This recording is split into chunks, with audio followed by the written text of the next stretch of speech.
Hello, everyone, and welcome back to the Remnant Christian Book Reading.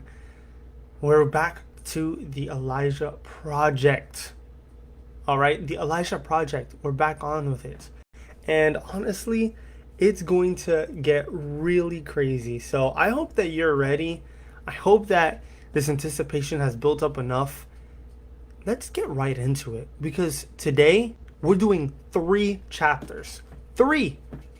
That's 1, 2, 3. I hope you're ready because it is about to go down. And not into Party Town, but it's about to go down. If you really are enjoying this series, please give it a like. If you give me a like, it kind of also tells me that you like this and that you want me to continue on. So likes, comments are really appreciated. And if you really feel like you want to, go ahead and subscribe to our channel. It also helps us reach other people. So with all of that weirdness out of the way, let's get right into the book. The Elijah Project. Let's go. Right now, this chapter's title is called Deception. Whew! And let's get right into it. Before Zach could speak, Jason closed his eyes and shouted, "Oh, Spirit, we beseech you to speak. We beseech." Zach took another breath. "We beseech you, speak." Finally, Zach answered, "This isn't right." But he could barely be heard. "Spirit, we beseech you." "I said, this isn't." Jason's head snapped. Everyone gasped and the room fell strangely silent. Then, ever so quietly, Jason began to speak. But it wasn't his voice. It was something entirely different. "I wish to speak to Zachary." Zach stiffened. All eyes in the room turned to him as people started to murmur. "Silence!" the voice hissed. "Zachary, do you hear me?" Ashley looked up to Zach. "Answer him," she whispered. "He's calling you." Zach turned to Jason. Who are you? What do you want?" "I have a message from your mother." Zach's heart skipped a beat. "What about my mother?" "Your parents. They are trapped, held somewhere." "Yes?" Zach gave no answer. Part of him was dying to know what the voice knew.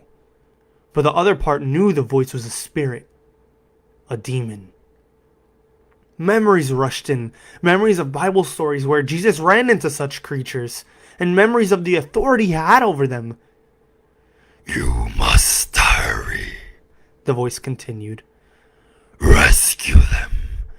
Rescue them. Before it is too..."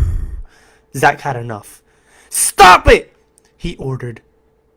"You must hurry, and I command you to stop!" Instantly, the voice fell silent. Zach looked on, breathless, and a little surprised. Jason's mouth began to contort. Ever so slowly, he looked to Zach, his lips curling into a snarl. Zach took a shaky breath and continued, I order you to..." "Silence!" Jason roared. "You have no authority over me." Zach's mind raced. What happened? Maybe it was true. Maybe he didn't have any authority. Maybe the demons didn't have to obey. But how could that be? Whenever Jesus ordered them in the Bible, they had to. And then he had it. Of course.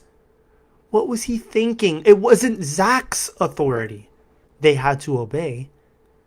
With the added knowledge, he took another breath and tried again. By the authority of Jesus Christ, I order you to stop talking! Jason glared at him and opened his mouth. But instead of words, there was only a choking sound, like he was trying to speak but couldn't. Zach reached down for Ashley's hand. Let's get out of here. She looked up frightened, confused. What have you done to him? Zach turned back to Jason as the man continued to gurgle and choke. He wasn't sure how it worked, but he knew that it had. And that was all he needed to know. He looked back to Ashley. Come on. You're hurting him! I'm not. You're not letting him talk! Zach tried to explain. It's not me. You're ruining it! You're ruining everything! Ashley, go! Her voice cracked with emotion. Get out of here! Zach looked back to Jason and then to the surrounding kids who glared at him. Then back to Ashley. Her eyes flashed in a hurt rage and anger. I said go! As much as he wanted to help, it was clear she didn't want it. Go! She was beginning to cry. Get out of here! Finally, sadly, Zach turned and started toward the door. Whew. That was interesting. Let's continue on. Mom and Dad finished another song. Originally, when they had first started, there was no difference. The situation was the same. The cell was the same. Their fear was the same. But gradually, as they started the second or third song, they began to feel different. A type of peace settled over them. It was as if they sensed God was in charge. Everything else was exactly the same. The only thing that had changed was them. And at least for now, that was enough. They'd barely finished the last song before they heard the rattling of keys. Mike! Mom pressed against the wall, frightened. The door creaked open and a light flooded in. A figure stepped into the doorway. It was impossible to see his face because of the brightness behind him. Who are you? Dad demanded. What do you want? Without a word, the figure entered the cell and stooped down. He looked familiar, but Dad couldn't quite place him. What do you want? Dad repeated. The man produced the key and quickly unlocked the chains to Dad's feet and hands. Silently, he moved to Mom and locked her chains. We're not going back to that monster, Dad said. There's no way your work here is finished, the man said quietly. Our work? Dad asked. The figure rose. Your prayers have been answered. What do you mean? Mom said. The figure stepped out of the room and pointed. Follow this hallway to the exit. You will find that the door is unlocked. 150 yards away, in the woods, you will discover your vehicle. Dad rose to his feet. I don't understand. Your prayers have been answered. With that, the figure turned and disappeared down the hall. That's crazy. Let's continue on. Cody scooped up the tomato in front of the computer. He looked it over and over, first one way, then another, searching for the slightest problem. There was none. The tomato was perfect. The test was a success. What did I tell you? Willard gloated. It took just a few minor adjustments. Now it's time for us to take the plunge. Not so fast, Cody said. Now what? It's one thing for it to work with vegetables. What about animals?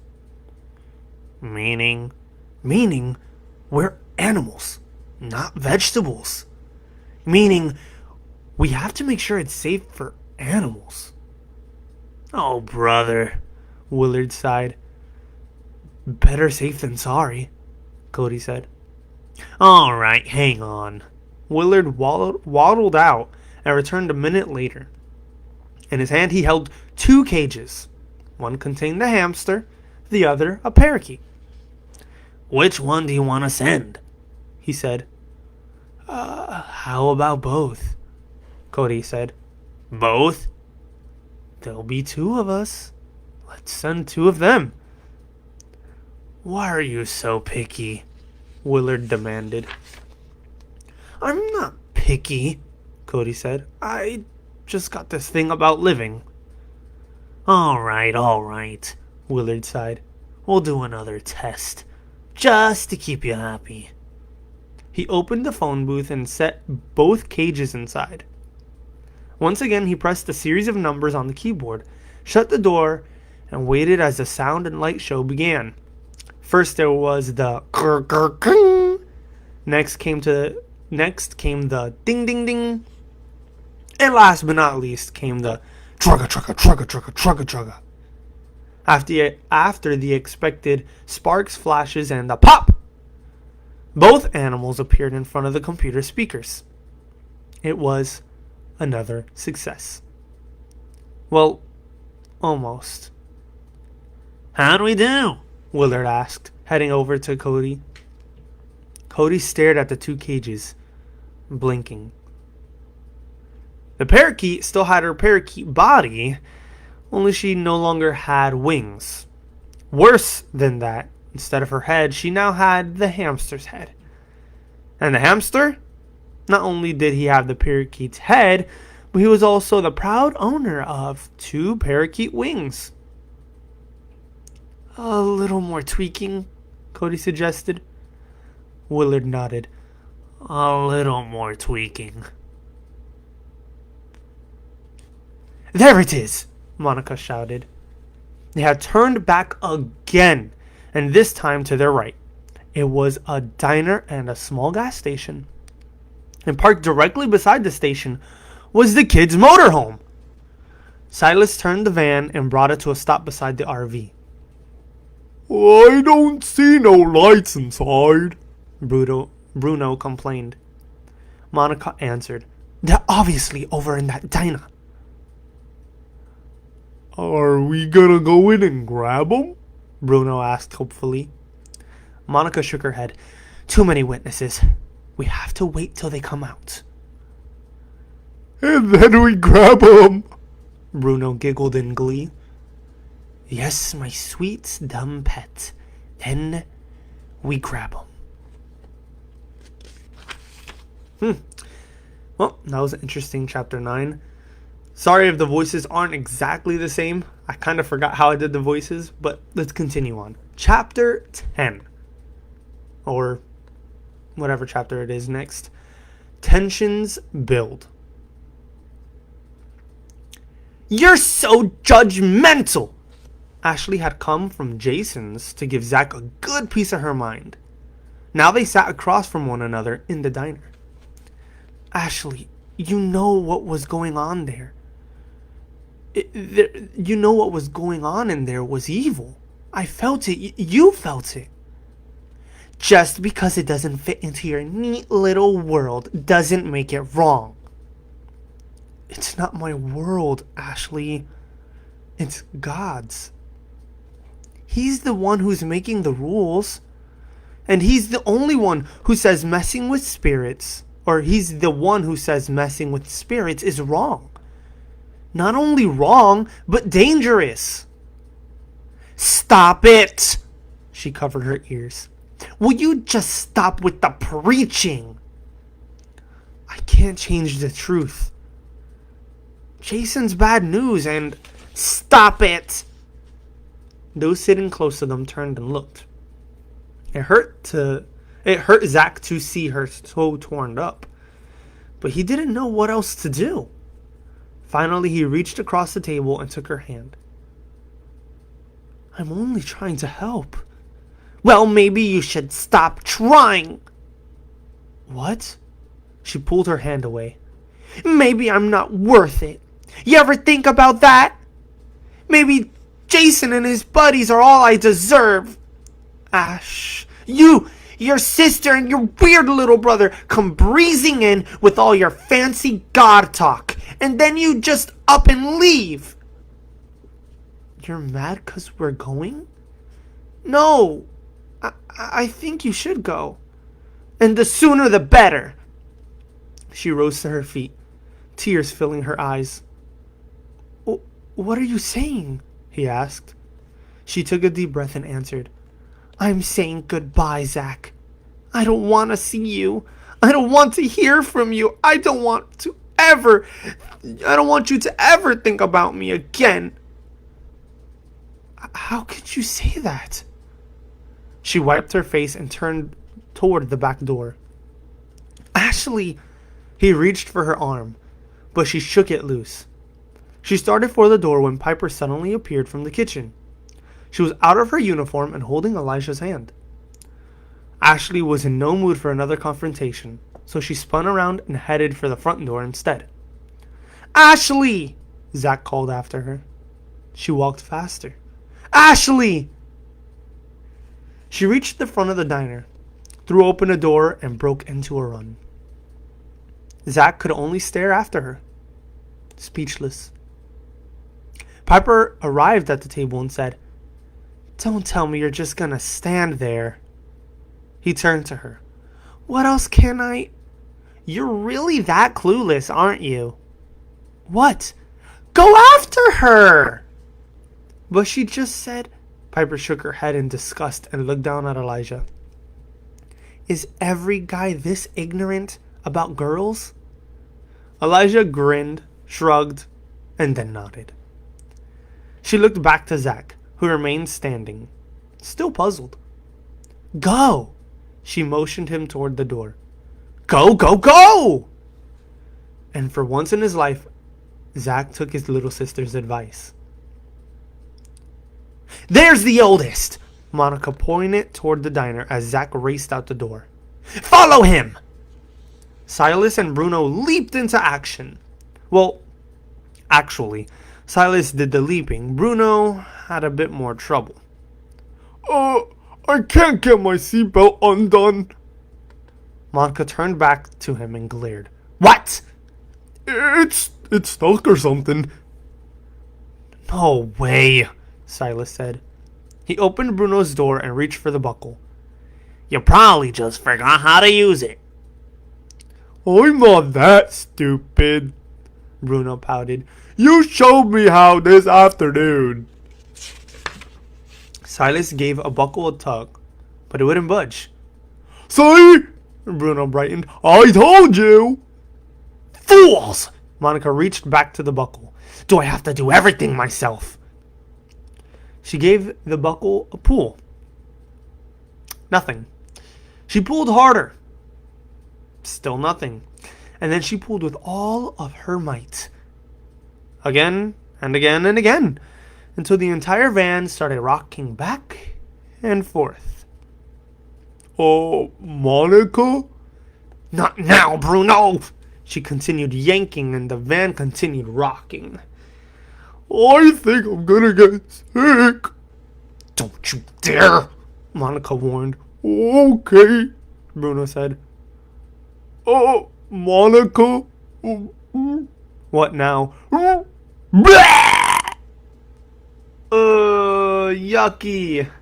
Well, let's continue on. Mom and Dad followed the hallway until they came to a sharp corner. Carefully, Dad peered around it. There was the exit 15 feet away. A clear shot. Well, except for the two men blocking the door. Dad pulled back and whispered to Mom. There are guards.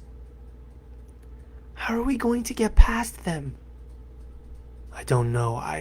He was interrupted by a familiar voice. He peeked around the corner and saw the man who had unlocked their chains. He was talking with the guards smoothly, almost hypnotically. Dad watched as the guards lowered their rifles. Their eyes were open but just a little glazed as they slowly turned and started down the hallway toward him. He pulled back and flattened against the wall, motioning Mom to do the same. She did, just as they rounded the corner. Mom and Dad each held their breath, afraid to move a muscle. But the trio continued right on past, so close the parents could have reached out and touched them. Yet, for some reason, the guards didn't see them. Instead, they just kept walking by with that glassy look in their eyes. Dad waited until they were a dozen feet away before he grabbed Mom's hand. "Come on," he whispered. "Let's go." They raced for the door and pushed it open. A shrill alarm started blasting as they ran out into the pitch-black woods. Behind them, they heard shouting. There was no turning back now. This is getting good. Let's continue on. Willard had run several more tests. Soon the parakeet and hamster began arriving exactly as they should. All body parts intact and on the right bodies. That was the good news. Unfortunately, there was some bad news. "Okay, Cody, you're next." Cody gave a nervous swallow. Are you sure it's ready?" "Yup. I've run every test I can, and then some. We're ready to go." Cody looked at the phone booth, then to Willard, then to the hamster and parakeet, then back to the phone booth. With nothing left to do, he gave another swallow. Ooh. Ashley! Ashley! By the time Zach caught up to her, she was almost at Jason's porch. She turned, tears streaming down her face. "Leave me alone," she cried. "Go back to your perfect little life and leave me alone." "Ashley, please," he grabbed her arm. "You don't belong here, not with these people." "Right," she sniffed. "I should go back to a drunk mom and a crazy stepdad." "Yes, I mean, no, I mean, if you go back, there are people who can help you." "Yeah, right." "I'm serious. You don't have to do it on your own. And you don't have to be with people like Jason." "But he accepts me," she choked out the words, "just the way I am. And he says I'm special." "You are special. You're God's kid." "Please," she said with scorn. "You are, and he'd do anything for you." "Right, and that's why he gave me a couple of loser parents." Zach shook his head. I don't have an answer for that, but I do know he gave you the most important thing he had." "What's that?" "His life, when he died on that cross." Ashley snorted in disgust. "I'm serious. When Jesus was up on that cross, dying for all the wrong you and I did, at that moment, he considered us way more important than his life. Think of that. God thought you were more valuable than his own life." Ashley tried wiping away her tears, but they came faster. Even if she wanted to answer, she couldn't. Unsure what to do, Zach pulled her into his arms. She didn't resist. As he held her, he felt her body trembling. She was sobbing. How long they stayed that way, he didn't know. But he did know when the door opened and light spilled on them from inside the house. "Well, well, looky here," Jason walked onto the porch. Some of the kids joined him. "It's the God Squad." Zach stepped forward. "It's over, Jason." "And what is that?" "Ashley is not staying with you any longer." "Oh, really?" Jason sneered. "Is that true, my dear?" Ashley hesitated. "Is it?" Finally, she wiped her face and gave a little nod. "Yes, well, we'll see about that." Turning to the kids on either side of him, he gave the order. "Grab them." Ooh. And we're on the last chapter of today's episode. I hope you all have been enjoying it. Let's get right into it. The name of this chapter is Confrontation. Let's get right into it. Before Zach could move, they were on him. Stump, X-Ray, and Big Red. "Let go of him!" Ashley shouted. "Let..." Someone hit the side of Zach's head, and for a moment, he started to lose consciousness until he heard Ashley's scream. They were attacking her, too. That was all he needed to stay awake and fight back.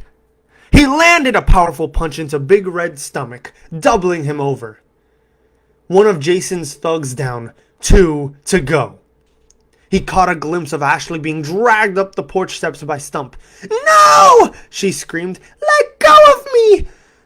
X-Ray, the tall, skinny kid, grabbed Zach's arms and twisted them behind his back so he couldn't move them.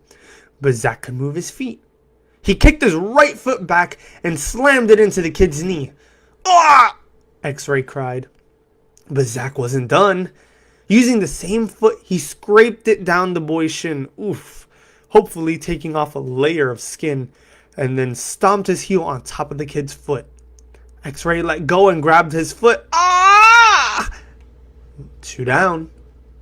Letting go of Ashley, Stump leaped on Zach's back and wrapped his arms around his throat. Zach put his right fist into his left hand and jerked his elbow into the kid's stomach. Oh! 3 down. He turned toward Ashley just as Jason dragged her through the door, but Zach had no sooner taken a step toward her when his head exploded in pain. Suddenly, his legs had no strength, and he dropped to his knees. He looked up and saw Big Red standing over him, holding a board. Zach fell forward, unable to stop himself.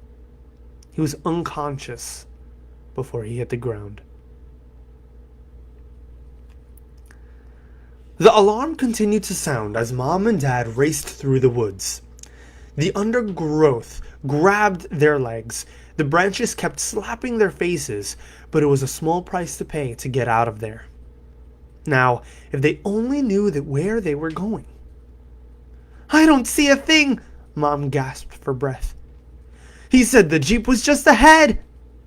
"But there's no road, not even a trail." Back at the compound, they heard the opening of a gate and the barking of dogs. "We'll never make it," Mom yelled.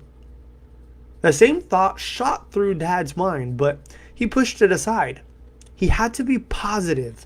He had to be brave, not just for his wife, but also for the kids. "What's that?" he asked. "Where?" "Just up ahead, up on that ridge." They squinted into the dark. Maybe it was the Jeep. Maybe it wasn't. There was only one way to find out. "Let's go!" Dad shouted. They raced up the hill, fighting through the brush and branches. Mom stumbled once, then again, nearly falling. But Dad was there to pull her to her feet. "You okay?" he asked. She nodded, but had to stop to catch her breath. So did Dad. They leaned over, their hands on their knees, breathing in the cold, sharp air. In the distance, the barking grew louder, closer. He turned to her. "You ready?" Still breathing too hard to answer, she nodded. He grabbed her hand and they started back up the hill. In less than a minute, they reached the top. But, to their dismay, there was no Jeep. Instead, they discovered a rusted-out camping trailer. "Michael," his wife cried, "what do we do now?" "I don't know. The man said it was just up." "Look!" She pointed to a dirty window of the camper. Through the dirt and clear sharp lines, someone had drawn an arrow pointing to the right. Dad followed it, and "There it is!" he shouted. He pointed to the Jeep parked less than 50 yards away. "Let's go!" They sucked in another breath and resumed running. "Are you ready?" Willard asked. Cody stared at the phone booth. He wanted to nod, but he'd never been a big fan of suicide. "I'll take that as a yes." Willard opened the door. Reluctantly, Cody stepped in and Willard followed. Suddenly, Cody's face was smooched up against the glass. Things had gotten very tight, and it wasn't the teleporter's fault. "Willard." "Yeah, Cody?" "Maybe you better cut down on those cookies and chips." "Wouldn't hurt," Willard agreed. With some effort, he was able to move his hand up to the keyboard. With greater effort, he raised the hand holding Piper's email. "Okay, stand by." "Willard?" "Yeah, Cody?" "If we die, you're gonna live to regret it." "Are you okay?" Zach whispered. "Yeah," Ashley said. She was tied in a chair, back to back with Zach. "I'm so sorry I got you into this." He wasn't sure, but it sounded like she was crying again. "It's not your fault," he said. "You didn't know." "Silence!" Jason ordered. "What are you gonna do with us?" Zach demanded. "It's not you I'm interested in." Zach felt another cold chill. Who else is there?" Jason's lips curled into a menacing grin. "I think we both know. And if my spirit guide is correct, he should be here any..." There was a knock on the door. Jason's grin grew bigger. More knocking. "Zach!" Piper's voice called. "Zach, you in there?" Zach's heart sank as Jason signaled for Big Red to open the door. Whew! "What's wrong?" Cody shouted from inside the phone booth. "Nothing's happening." "I'll need to boost the power." "What?" "We're bigger than hamsters and parakeets. Hang on." Willard punched more numbers into the keyboard. "There, that should do it. Hang on." Cody waited. He waited some more. Nothing. More of nothing. "Say, Willard." Yeah, I know. Willard opened the door and stepped out. Cody sighed. Felt good to breathe again. "What are you doing?" he called. I'm going to grab an extension cord and plug us into another outlet. Don't worry, it'll only take a minute. "Take your time," Cody said. "Take all the time you want." "Zach!" Piper spotted her brother and raced into the room. "Piper, no, it's a trap they want!" The door slammed shut, and Piper spun around to see X-Ray and Big Red behind her. She reached out for Elijah's hand, but for some reason the little guy seemed unafraid. In fact, was it her imagination? Or had he started to hum? "Shut that kid up!" Piper twirled around to see a skinny man with long black hair and tattoos. She knew it had to be Jason. X-Ray and Big Red started for Elijah. She stepped between them, but Big Red threw her to the side like a rag doll. "Leave her alone!" Zach shouted. Bring the boy to me, Jason ordered. X-Ray bent down to Elijah. The boy looked up at him and hummed even louder. I said shut that kid. Suddenly, the door flew open, slamming into Big Red's head, knocking him across the room. And there, standing in the doorway, were Monica and her two goons. It's him! Monica pointed at Elijah. Grab the child! Bruno and Silas entered, and Bruno scooped Elijah under his arm. What are you doing? Jason shouted. We're, grabbing the boy, Bruno explained. You can't do that! Jason yelled. Bruno looked at Elijah, who was still smiling and humming. We can't? We're on the same side, you twit. We both work for Shadow Man. Monica frowned and then reached for her cell phone. What are you doing? Silas asked. I'm checking with the boss. Suddenly, Jason let out a blood-curdling scream. Ugh! Jason doubled over like he'd been punched in the gut. He tried to stand, but the same invisible force hit him again, even harder. He dropped to his knees, coughing. The group traded fearful looks as he struggled to rise. He made it back to his feet and stumbled to the closest chair, where he collapsed. By now he was gasping and choking. He couldn't breathe. Please, he cried. please, no, It was as if he was fighting some unknown force. And then suddenly, he went limp. Everything grew quiet. Deathly quiet. Then ever so slowly, Jason raised his head. Though his eyes were shut, his mouth had twisted into a strange, creepy smile. He began to speak, but of course, it wasn't his voice. Well done, my friends. Silas turned to Monica. You won't be needing to check with the boss. Why's that? She asked. He's already here.